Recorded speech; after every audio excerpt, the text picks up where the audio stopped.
Hi, this is Mike with Blue Iron Public Library, and today we'll be doing a quick demonstration on how to replace the end of an Ethernet cable with a new end. And let's go ahead and get started. Okay, so the first thing you'll notice is that what we have here is a Ethernet cable. It's an old cable, it's a Cat5 cable, but it's really long, so it's a nice cable.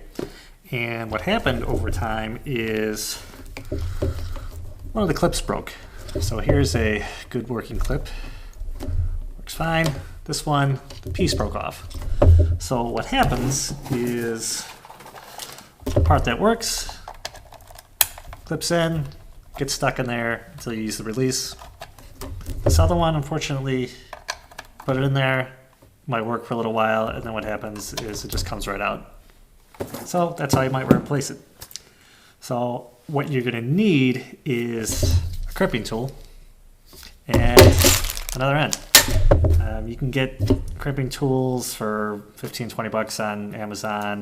These are like, I think 10 bucks for like a bag of 100 of these. You can actually usually get a kit for about 20 bucks that has this, a bunch of ends, cable tester, and some other tools in it. So the first thing to do is look at the old end and chop it off. You can use scissors, razor blade, usually tool I have something to cut with, so we can just do that. Let's do that backwards. Alright, so there's the clean cut. Now we have a simple end. This, trash. Now we can take a new one, and we're going to need to put this end on here. Now, the first thing we have to do is strip off the exterior shielding of the cable, which they do make tools for this. You can also use scissors or razor blade if you're very careful. A lot of times your tool like this will probably have razor blades built into it, and you can do the same thing. So let's go ahead and do that. Let me just see which way. Okay, I'm going to do this way. And for me, what works is to kind of gently grab onto it and then kind of twist for a while. And the idea is to kind of weaken the shielding and without damaging the inside wires. So here I've kind of scored it a whole bunch, and usually then I can kind of be really aggressive and rip all this off. And then I have to look to see if I damage any of the inside cables, which sometimes I do by accident, but you would just cut it again. And I think we are actually okay here. So now the next thing you'll need to do is separate these wires. So there's a certain order that these need to go in, and for whatever reason, the easiest thing to do is look at the other side of your cable and see, you know, what your environment is using. So this one is using the T568B approach, which was supposed to be like an alternative to the A approach. But for some reason, wherever I've gone, everywhere I've gone, everybody uses the 568B approach. So, which was supposed to be like the alternate way to do it, but that's what I see everywhere. And they basically just follow a certain pattern. So, okay, so now I'll get this camera in close so you can actually see a little bit better. So you have 8 different wires on the inside, and 4 colors, and either striped or non-striped. Sometimes people say like white/orange or white-orange or something, but they just need to go in a certain order. And for me, I usually just remember that I got to pull my green away, my solid green, and the rest goes.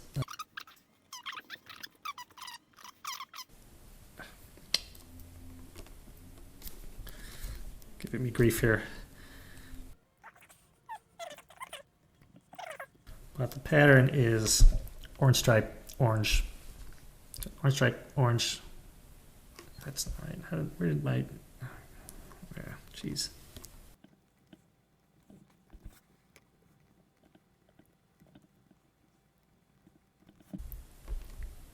All right. Well, I finally gotten these in the right order. So the order is red stripe, orange, green stripe, blue, blue stripe, green, brown stripe and brown. So I don't know, you can remember that. You can look at a diagram, or you can look at the old one, or kind of helps us know that it always goes stripe, solid, stripe, solid, stripe, solid all the way through. So anyway, so that's the order for that. Now on the bottom here, these are all still kind of messed up in here, but that's okay. So what we're next going to do is kind of squeeze all these together and kind of go like this a little bit. And eventually they're all going to stick together, and surely at some point my order is going to get messed up, but it should be easy to fix. So I don't know if you can see that, but I think we're actually somehow still okay.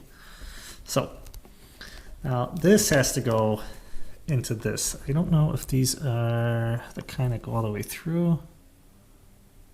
I think they are. So this gets stuck in here. Oh yeah, look at that. This will be a short video. So what happens is these get stuck and they push through, and you can push these as far as you want. And you'll see, at least on this type of connector, there's, might be kind of see, but there's a little part that's going to grab onto, you want that to grab onto the outside part instead of the inside part where the cables are real sensitive. So here I can go and push those all the way through. All this excess is just going to get cut away with something. How about a box cutter? Okay, so I'm not going to lie, what I've actually done is I put this end on and then I immediately cut it off because I don't like all the excess that it leaves on the end. So that's that. So let's pretend you have just one of the regular cables, regular ends I should say. You can basically do the same thing. Put these guys back in here. Now for me, these are going to all push through the top again, but let's pretend they didn't. They normally get stuck. So what you can do is kind of make a mental note of how far everything is, where you need to go, and cut off that much.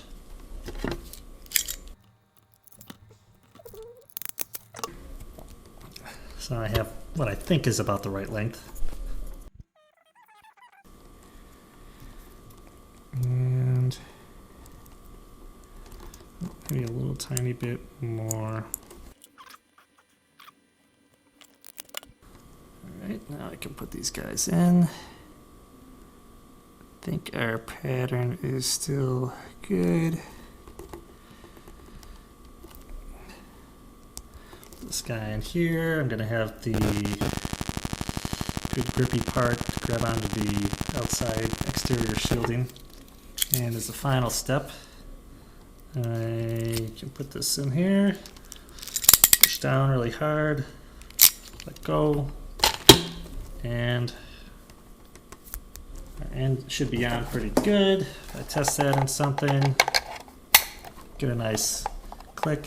Hopefully you can see that.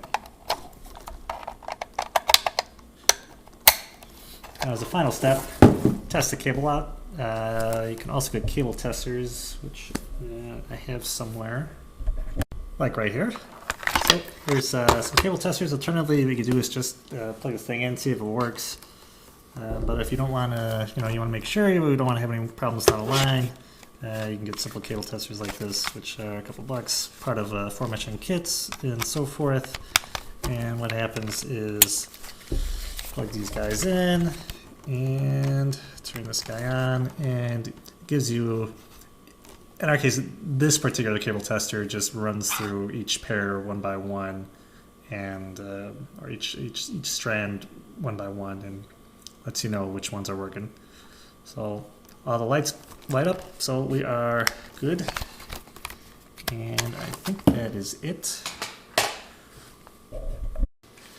So that's it. It's just replacement of a end of a cable. You probably noticed on our cable tester as well as our crimping tool that also have ports for like phone cable style. A lot of these crimpers you can get for various different purposes, but putting the end on this RJ45 cable applies to, I should say, putting the RJ45 on this patch cable, similar process applies to phone cables and such. So you can apply the same principles and fix your cables at home.